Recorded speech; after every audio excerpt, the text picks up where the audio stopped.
ఏ శ్రీమన్నారాయణ. భగవద్బంధువులందరికీ శుభోదయాలు. ఆండాల్ దివ్య తిరువడిగలే శరణం. అస్మద్గురుభ్యో నమః. ప్రియ బంధువులారా, ఈరోజు పాశురం 28వ పాశురం. నిన్న 27వ పాశురం ముగించుకొని 28లో ప్రవేశిస్తున్నాం. నిన్నటి పాశురంను ఆనందంగా చద్దులారగించారు, క్షీరాన్నంతో చద్దులారగించారు. చద్దులారగించే సమయంలో వాళ్ళ ఆభరణాలు ధరించే విషయంలో, ఆయనను కొలిచే విషయంలో ఎక్కడన్నా ఏమైనా తప్పులు జరిగినాయో ఏమో అని చెప్పేసి ఈరోజు మన్నించమని వేడుకునే పాశురం ఈరోజు.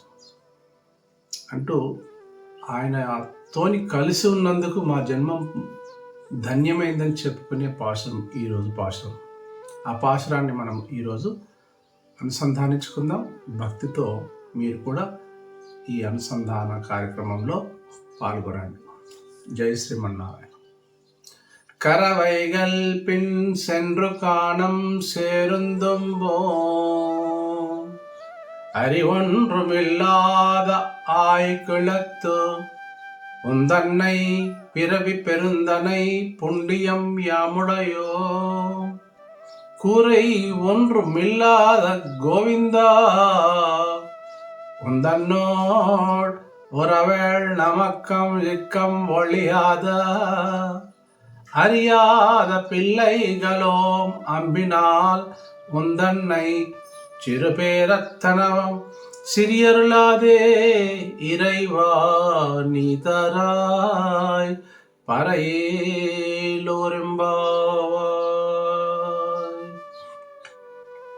ఈ పాశంను ఒక వాక్యంలో చెప్పుకోవడానికి కోసం, గోవిందా నీ తోడ పుట్టిన పుణ్యమే మా పుణ్యం అంటూ మన ఆండాల్ తల్లి ఈరోజు పాశురంలో ఈ వాక్యంను పట్టుకొని మనకి ఈ పాశురం వివరణ అందిస్తుంది.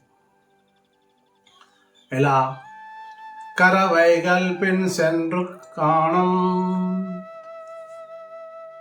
మేము అడవులలో అటు ఇటు తిరుగుతూ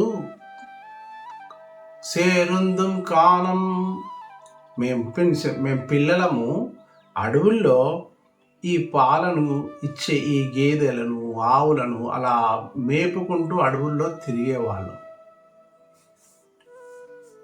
సేరుందుంబో అంటే అడవుల్లో వీళ్ళకు ఒక రహదారి లేదు, ఒక చక్కని రోడ్డు లేదు. అటు ఇటు అడవుల్లో పశువులు ఎటు వెళ్తే అటు వెళ్ళడమే వీళ్ళ పని.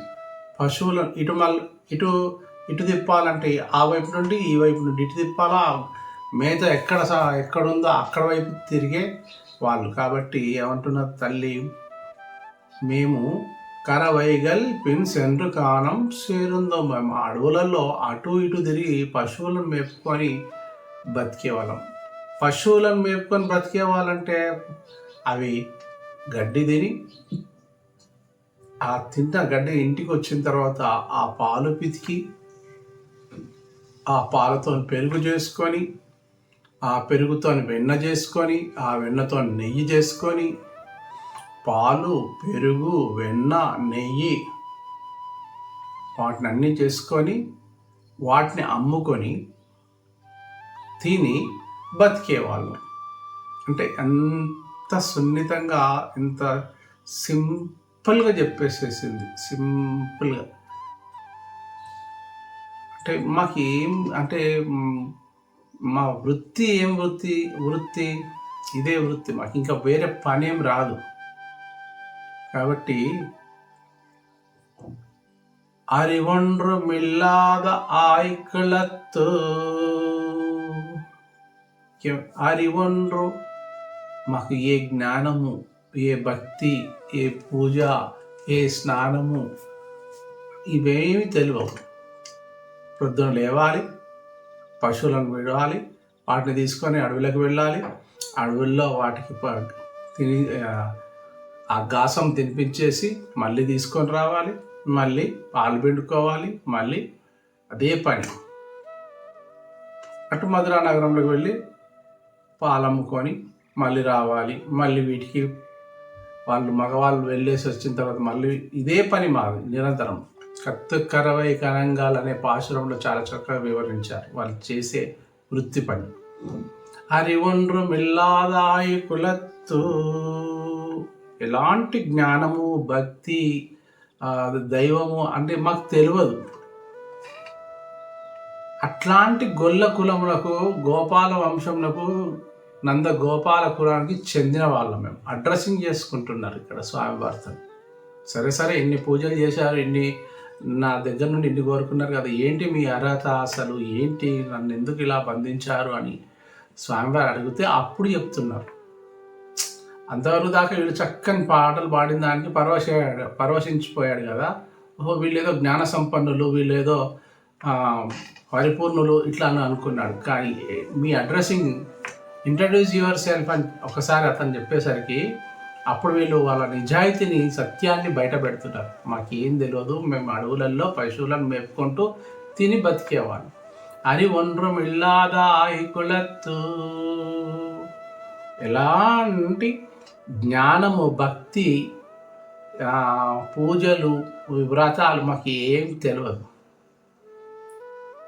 అనగానే స్వామివారు మరి ఎందుకోసం నా దగ్గరకు వచ్చారు, మీకు ఏం తెలియదు, అదే పని ఆ పశువులను మేపుకొని ఆ పాల సంపదతోనే మీరు బతికేవాళ్ళు కదా, సో మీరు ఎందుకు ఇక్కడ నా దగ్గర దాకా వచ్చారు అంటే, ఉందన్నై పిరవి పెరుందనై పుండియం యాముడయో. ఎందుకంటే ఉందన్నై పిరవి పెరుందనై పుండియం, ఉందన్నై నువ్వు ఉన్నవాడివి, పెరుందనై మా కులంలో మా గోకులంలో పుట్టావు, మా గోకులంలో పెరిగావు, మా మధ్యలోనే ఉంటున్నావు, మా మధ్యలోనే తిరుగుతున్నావు.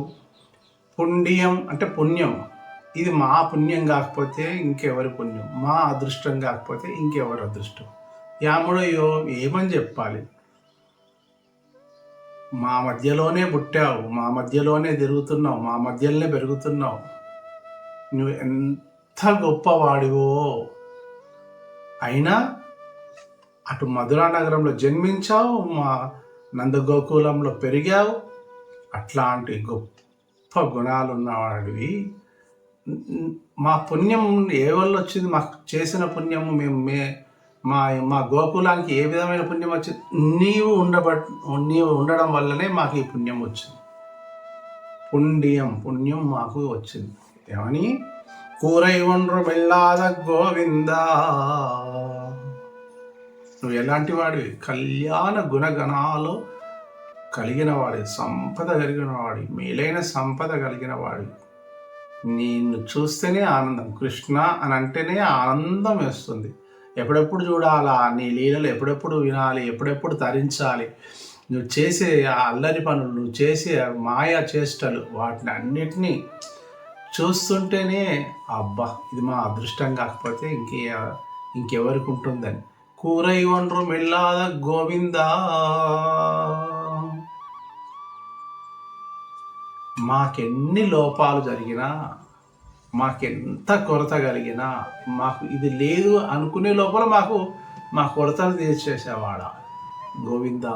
మా గోవులను కాపాడినవాడా, మా గోకులంలో గోవిందా, గోకులంను కాపాడినవాడా, గోవులను కాపాడినవాడా, మమ్మల్ని కాపాడినవాడా అంటూ, ఉందన్నోడ్ ఒరవేళ్ళమక్కం జిక్కం వయ్యాద,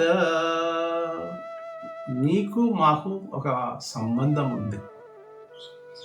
అది ఉందన్నోడ్ ఉరవేళ్ నమ్మకం జిక్కం వయ్యాలి, నీకు మాకు సంబంధం ఉంది. గోకులంలో కాకుండా ఇప్పుడు మన దగ్గర కూడా అందరూ ఉంటారండి, అందరూ ఉంటారు, కలిసి ఉంటారు, చేస్తారు, కానీ సంబంధం లేనట్టుగానే ప్రవర్తిస్తుంటారు. కానీ ఇక్కడ ఆండాళ్ళ తల్లి తన బృందంతో స్వామివారితో ఏమని నివేదించుకుంటుంది? నీవు మాతో కలిసి ఉన్నావు, మేము నీతో కలిసి ఉన్నాం, నీకు మాకు సంబంధం ఉంది. ఎలా? ఒక ఉపమానం చెప్పింది. సూర్యుడు, ఆకాశంలోని సూర్యుడు నీవైతే ఆ వెలుగు, వచ్చే వెలుగు మేము. సూర్యుడికి వెలుగు ఎలా దగ్గర సంబంధమో మాకు నీకు అలాంటి సంబంధం. కాబట్టి అది తెంచుకుందామన్నా, సూర్యుడి నుంచి వచ్చే వెలుగు తెంచుకుందామన్నా తెగిపోద్దా? తెగిపోదు. వేరే ఏవో తెగిపోతాయి, కానీ నీ మీదున్న ప్రేమ మేము తెంచుకున్నా వద్దులే, ఈరోజు కృష్ణుడిని కలవద్దులే, ఈరోజు మాట్లాడద్దులే అని అనుకుంటాం. అప్పుడప్పుడు ఎప్పుడు మేమే వెళ్ళాలా ఆయన దగ్గరికి, ఎప్పుడు ఆయన మా కోసం రాడా అని అనుకుంటాం. కానీ ఎందుకో కొంచెం సేపు నీ మీద కోపం ఉన్న వెంటనే లేలే ఆయన రాకపోయినా పర్లేదు, మేమే వెళ్తాం, తెంచేసుకుందాం, ఇక్కడ నుంచి ఇక మాట్లాడద్దు అని అనుకుంటాం. కానీ ఆపుకోలేం. కాబట్టి నీ ముందర ఓడిపోతామయ్యా. మాకు నీకున్న సంబంధం తెంచుకున్నా తెగిపోని సంబంధం ఉంది అంటూ ఇంకేమంటుందమ్మా? అర్యాద పిల్లైగలోం అంబినాల్. ఇన్నాళ్ళు నీ గురించి తెలియక అనేక పేర్లతో పిలిచాం. ఈ గోకులంలో స్వామివారి అసలైన రహస్యం, ఆయన అవతార పురుషుడు అనే విషయం తెలియక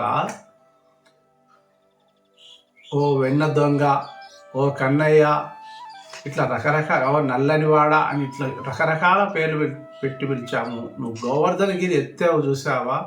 ఆ సమయంలో నీ గొప్పతనం చూసి అమ్మ బాబోయ్, 7 రాత్రులు 7 పగళ్ళు నువ్వు దాన్ని చిటికన వేల మీద భరించావే, అది ఎడమ చేతి చిటికన వేల మీద ధరించావే. అప్పుడు నీ స్వరూపం తెలుసుకున్నావు. నువ్వు మామూలోడివి కాదు, మా కులంలో, మా వంశంలో, మా దాంట్లో జన్మించినందుకు మా పుణ్యం ఇది, మా పుణ్యం అని ఆ ఆండాళ్ళ తల్లి ఆనంద పరవశురాలై ఆనంద బాష్పాలు రాలుస్తూ చెప్పింది ఈ పాశురంలో. ఇంకేమంటుంది? అర్యాద పిల్లైగలోం అంబినాల్. ఎన్నెన్ని పేర్లు, అయ్యో నిన్ను ఎన్నో పేర్లు పెట్టి పిలిచాము. పిల్లలం కదా, ఇవన్నీ తెలియక అనేక పేర్లు పెట్టి పిలిచాం. పిల్లైగలోం, మా పిల్లలమందరం అట్లా పేర్లు పెట్టి పిలిచాం. అసలు నిన్ను పేరు పెట్టి పిలిచే అర్హత మాకుందా? లే అంటూ ఏమంటుంది? ఉందన్నై చిరు పేరత్తనవం, ఉందన్నై చిరు పేరత్తనవం. చిన్న చిన్న పేర్లు పెట్టి పిలిచాము. ఇంకా చిరు అంటే చిన్న, చిరు అంటే చిన్న, పేరత్తనం పేర్లు పెట్టి పిలిచాం. ఏంటి? 2 అక్షరాలు. కృష్ణ 2 అక్షరాలు, ముకుంద 3 అక్షరాలు, గోవింద 2 అక్షరాలు, 3 అక్షరాలు. ఎంత చిన్న పేర్లు చూడండి. మురారి 3 అక్షరాలు, కేశవ 3 అక్షరాలు. నీ పేరు, నీ చరిత్ర ఒకసారి తెలుసుకునేసరికి మాకు నువ్వెంత గొప్పవాడివి, అయ్యో శ్రీమన్నారాయణుడివే కదా, ఈ ద్వాపర యుగంలో జన్మించిన శ్రీకృష్ణుడివే ఈ కలియుగంలో మా కోసము ఇంత శ్రమపడి మేము కోరినట్టుగా మమ్మల్ని కంకరించడానికి వచ్చిన మేము నీ పిల్లలం కదా, నీ బిడ్డలం కదా అని ఒప్పేసుకున్నాం. చిరు పేరత్తనవం సిరియరులాదే, సిరియరులాదే. సిరి అంటే కోపం తెచ్చుకోకు స్వామి, కోప్పడకు. నువ్వు కోపం తెచ్చుకుంటే ఇంకేముంది, ఈ భూమి అంతా తారుమారైపోతుంది. నువ్వు తలుచుకుంటే ఒక రెప్ప మూసి ఒక రెప్ప తెరిస్తే సరిపోదు, ఇంకా ఎవరూ ఉండవు.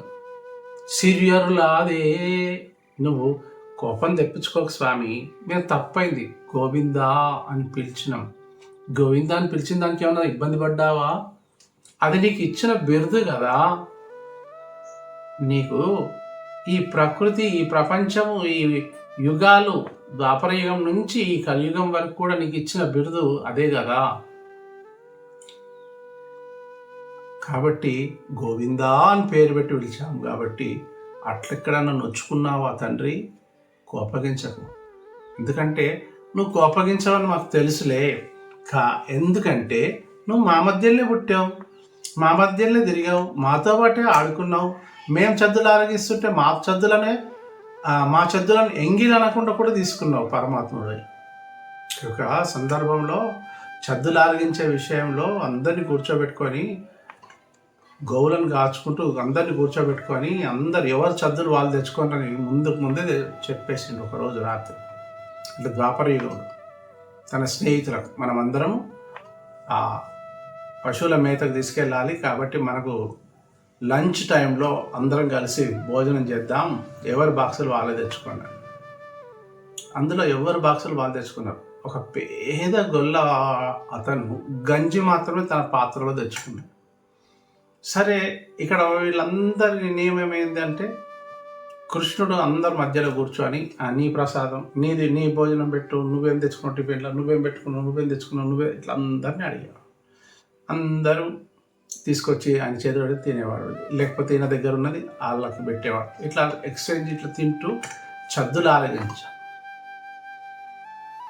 ఆ సమయంలో ఆ పేద ఆయన గంజి తెచ్చుకున్న ఆయన వంతు వచ్చేసరికి ఈ కృష్ణుడు ఈ గంజి తాగుతాడో ఏమని చెప్పేసి ఇలా రెండో మూడో వ్యక్తి దగ్గర వస్తున్నారు అనగానే తన వంతు వచ్చేసరికి ఆయన తాగేసేస్తుంటాడు.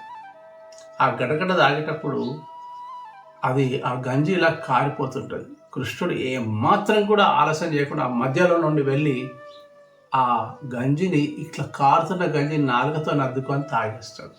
అది ఆ పరమాత్ముడు ఎంత కరుణించుడు. ఇది సహించలేని బ్రహ్మ, ఓరలేని బ్రహ్మ దేవుడని కిందికి వెళ్ళాడు, భూమి మీద నడుస్తున్నాడు, కనీసము ఎంగిలి అనే పదమును కూడా పాటించకుండా, నీతి నియమాలు పాటించకుండా చేస్తున్నాడు. ఇతనే దేవుడు అని చెప్పేసి, ఈయన అహంకారం మనసం అని చెప్పేసి అటు బ్రాహ్మణులను గోవులను అన్నిటినీ మాయం చేసిన దానికి ఆయనకు కూడా బుద్ధి చెప్పిన మహానుభావుడు. అంటే స్వామివారికి ఇష్టమైపోతే మనం ఏం చేసినా కానీ ఒప్పుకుంటాడు. ఇష్టం అడిగేటట్టు మనం ప్రవర్తించాలి. స్వామి ఆర్తితో పిలవాలి, ప్రేమతో పిలవాలి. ప్రేమ ఉప్పొంగి ఆ విగ్రహంను చూసి లేదా ఆ ఫోటోను చూసి కన్నీళ్లు పెట్టుకున్నట్టు తన్మయత్వంతో ఒక్కసారి కన్నీళ్లు కనుక వచ్చినట్టయితే ఆనందంతో కన్నీళ్ళు వచ్చి, తండ్రి నీవే ఈ జగత్తుకు జగద్ రక్షకుడివి, జగద్గురువు నువ్వు, ప్రమాణం భగవద్గీతకు ప్రమాణం నువ్వు అని ఒక్కసారి తలుస్తే చాలు. స్వామివారు అలా నువ్వు ఏ పని చేసినా కానీ ఎక్స్క్యూజ్, తాను కూడా అందులో రమిస్తాడు. మనం చేసే పనిలో తను కూడా వచ్చి కలిసి మనతో పాటు చేస్తాడు. చెప్పండి, ఏ దేవుడు ఇంత శ్రమ పడతాడు మన కొరకు? అందుకనే భగవద్బంధువులారా, మనం స్వామివారి కోసం ఒక్క అడుగు ముందుకేస్తే స్వామివారు మన కోసం 10 అడుగులు ముందుకేసుకుంటూ వస్తాడు.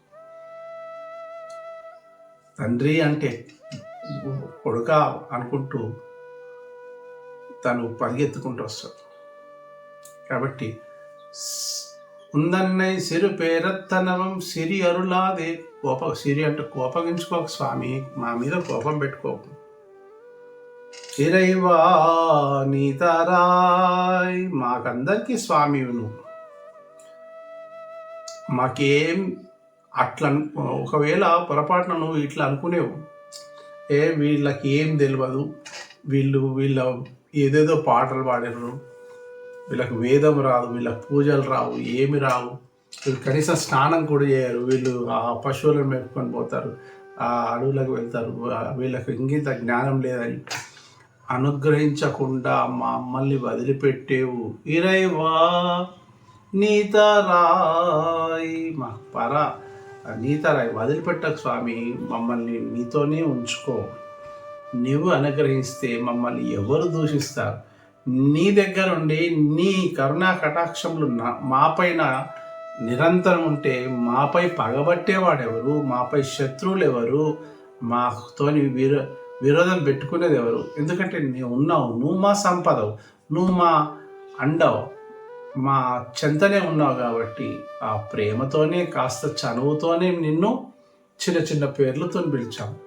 ఎందుకంటే మా మధ్యలోనే ఉన్నావు, నువ్వు మా మధ్యలోనే పెరిగినావు, మా స్నేహితులతోనే ఆడుకున్నావు, మా చెలికత్తెలతోనే ఆటలాడావు, మా ఈ గొల్లబామలతోనే ఆటలాడావు, ఈ గోకులంలోనే సంచరించావు. కాబట్టి మేము కాస్త చనువుగా చొరవతో కొన్ని పేర్లతో మిమ్మల్ని ఏకవచనంలో కూడా నేను మిమ్మల్ని పిలిచిన సందర్భంలో ఉంది. ఏకవచనమైన మీరే, బహువచనమైన మీరే. కాబట్టి మిమ్మల్ని పిలిచినందుకు తప్పైంది స్వామి అని ఆయన ముందట వేడుకుంటారు. చిన్నపిల్లలం మేము అలా ప్రార్థించడంలో మా తప్పును మేము తెలుసుకున్నాం. నువ్వు గొప్పవాడివని, నువ్వు ఆభరణాలు ఇవన్నీ ఇచ్చేసి మమ్మల్ని అలంకరించేసి మాతో పాటు చద్దులారగించేసావు కదా. ఆ చద్దులారగించిన సమయంలో నీ యొక్క విశ్వరూపమును, నీ యొక్క గొప్పతనాన్ని తెలుసుకొని అరే ఎన్ని మార్లు అతన్ని పిలిచాము, ఎన్నిసార్లు ఏకవచనంతో సంబోధించాము, ఇట్లాంటి గొప్పవాడిని బాధపడుతున్నాం తండ్రి, క్షమించు, మమ్మల్ని మన్నించు. ఏదైనా తప్పులుంటే మేము పొరపాటున గోవింద అనే ఆ పదంలో ఎక్కడన్నా అపశృతి కలిగిన, ఎక్కడన్నా నీ నామ సంకీర్తనంలో చేసేటప్పుడు ఎక్కడన్నా శృతి తప్పిపోయిన, అపశృతి కలిగిన, నీ మనసు నొచ్చిన, బాధపడ్డా మేము పిల్లలం తండ్రి, చిన్న పిల్లలం. పిల్లైగలోం అని చెప్పింది, పిల్లలం మేము. ఈ పాశురంలో 28వ పాశురంలో అమ్మవారు సెలవిచ్చారు. మరి బంధువులారా, భక్తులారా అందరూ ఈ పాశురాన్ని నిత్య అనుసంధానం చేయండి. మనకు శుభాలు జరుగుతాయి, అన్ని మేలు కలుగుతాయి. పరమాత్మని అనుగ్రహం కలిగితే మనకు ఏది సాధించలేనిదంటూ ఏమీ ఉండదు. మీ శ్రమ కేవలం నోరుకు పని చెప్పండి, చెవుకు పని చెప్పండి, నోరారా కీర్తించండి, చెవులారా విని ఆనందించండి. అప్పుడే పరమాత్మ అనుగ్రహం కలుగుతుంది. ఈ 28వ పాశురం వరకు పారాయణం చేసిన తర్వాత 29, 30 పాశురంతో సేవాకాలంలో ముగిస్తారు. ఈ భోగినాడు సేవాకాలం ప్రారంభమవుతుంది. కళ్యాణం వెళ్ళండి, కళ్యాణం దర్శించండి. కళ్యాణం తర్వాత ఆ కళ్యాణంలో నుండి అక్షంతలు తీసుకొచ్చుకొని మీ ఇంట్లో గృహంలో పెట్టుకోండి. ఆ తర్వాత స్వామివారి అనుగ్రహానికి, కృపకు పాత్రులై ఈ తిరుప్పాయ వ్రతాన్ని మనం పూర్తిగా ముగించుకుందాం. 30వ పాశురంలో దీని ఫలశ్రుతి ఏంటో మీకు తెలుస్తుంది. 30వ పాశురంలో అప్పుడు ఆ ఫలశ్రుతితో మనం పూర్తిగా విజయవంతంగా తిరుప్పావై కాలక్షేపాన్ని, ప్రవచనాన్ని అందరం విన్నట్టుగా భావించి జన్మలుగా మీ జన్మ ధన్యమైనట్టుగా భావించండి. ఇంకా ఎక్కడైనా మీరు మిస్ అయిపోతే ఈ వీడియోలలో మైత్ MYTH అండ్ THREADS అని టైప్ చేయండి. మిగతా వీడియోలన్నీ మీకు అందుబాటులో యూట్యూబ్లో వస్తాయి. తప్పకుండా వాటిని వీక్షించండి. ఒక్కో పాశురం ఒక్కొక్క రీతిగా ఒక్కో అద్వితీయమైన ఆనందకరమైన పాశురంలను మీకు ముందుంచాం. ఈ పాశురం 28తో మేము ముగిస్తున్నాం. 29వ పాశురంకు వేచి చూస్తూ ఉండండి. జై శ్రీమన్నారాయణ.